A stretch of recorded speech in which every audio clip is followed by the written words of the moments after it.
અત્યારે પાકિસ્તાનમાં બધાને એમ જ છે કે ઇન્ડિયાવાળા હમણાં હુમલો કરશે અને ઇન્ડિયામાં બધાને એમ છે કે આપણી પબ્લિક તૈયાર છે, નેતા તૈયાર છે, આર્મી તૈયાર છે, તો આ ધીંગાણું કેમ કરતા નથી? નકરી ધોળમ ધોળ જ કરે છે. ઓલ સીએમ મિટિંગ ને ઓલ પાર્ટી મિટિંગ ને નકરી મિટિંગો જ લે કરે છે.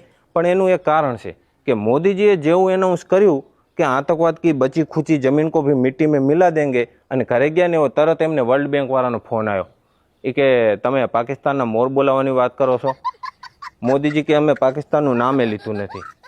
ઓલા કે અમને ઉલ્લુ બનાવો છો, અમને બધી ખબર પડે છે, આતંકવાદી એટલે પાકિસ્તાન જ થાય.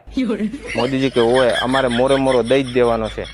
વર્લ્ડ બેંક વાળા કે જો તમે પાકિસ્તાન ઉપર હુમલો કર્યો અને એને કબજે કર્યું તો પાકિસ્તાનના બધા હપ્તા તમારે ભરવા પડશે. મોદીજી કે એમ?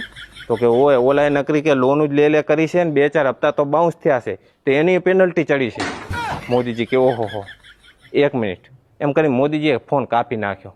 હવે મોદીજી તો ગુજરાતી માણસ એટલે નફા નુકસાનનો હિસાબ કર્યા વગર કોઈ કામ કરે નહીં. એટલે એ હવે બધાને ભેગા કરે છે ને પૂછે છે કે બોલો આપણે પાકિસ્તાન ઉપર કબજો કરીને રાખવું છે તો એના હપ્તા ભરવા પડશે કે પછી વેચીને ડાયરેક્ટ ખાઈ લેવા છે. એટલે હવે બધી આ નફા નુકસાનનો હિસાબ થાય છે, કારણ કે 3 ઓપ્શન છે.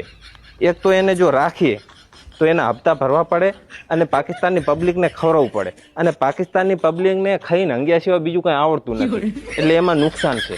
બીજું એક ઓપ્શન છે કે એને અડાણું મૂકી દઈએ, તો અડાણું રાખવા ચાઇના સિવાય કોઈ તૈયાર નથી, તો ચાઇના તો આપણું દુશ્મન છે, એટલે એમાંય નુકસાન છે. અને ત્રીજું ઓપ્શન છે કે એને વેચી મારીએ, તો અફઘાનિસ્તાન સિવાય એનું કોઈ ગરાગ નથી, કેમ કે આ પાકિસ્તાન નકરું બોમ્બ જ ફોડ કરે છે.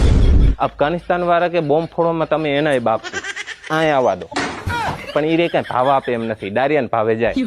એટલે હવે આમાં 3માં તકલીફ તો છે, પણ હવે બધાને ભેગા કરી અને ડિસ્કશન કરે છે, જે નિવારણ નીકળે એ પછી પાકિસ્તાનના મોર બોલાવી દેવાના છે.